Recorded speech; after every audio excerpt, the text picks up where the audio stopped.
प्रणाम सब गोटे के। हम शालिनी झा अहाँ सबके बीच उपस्थित छी और एक कोहबर के गीत सुनू अहाँ सब और केहन लागल से जरूर बतायब। संग दै छथि हमर दीदी अर्चना झा। तो अहाँ सब सुनू और जरूर अपन प्रतिक्रिया व्यक्त करब। धन्यवाद। कांच ईटाक महल उठाओल, कांच ईटाक महल उठाओल, सोन मोती लागल के बार हे, नव बर नव कनिया सोन मोती लागल के बार हे, नव बर नव कनिया ताही को बरसुत गेला दुल्हा से सुंदर दुल्हा, ताही को बरसुत गेला दुल्हा से सुंदर दुल्हा, कन्या सुबे सुतु सुकुमारी है, नव बर नव कन्या,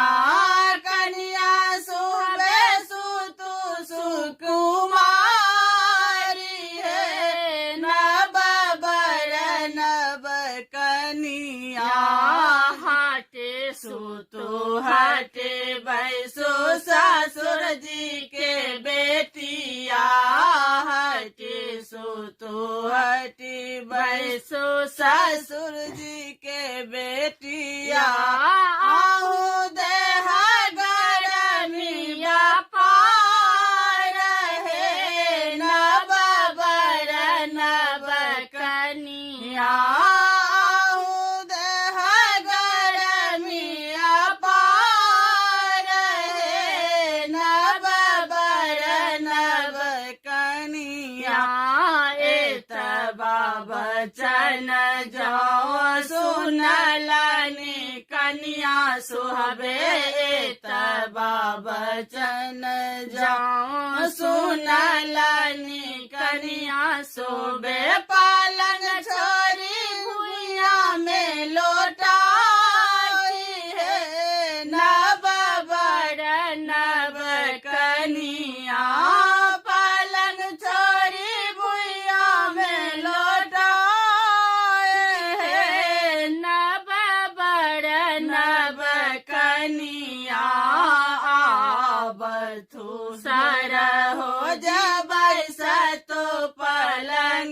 चढ़ी, आबथ सर हो जबै सतो पलंग चढ़ी, देखी ले तो ननदो चरित्र है, नव बर नव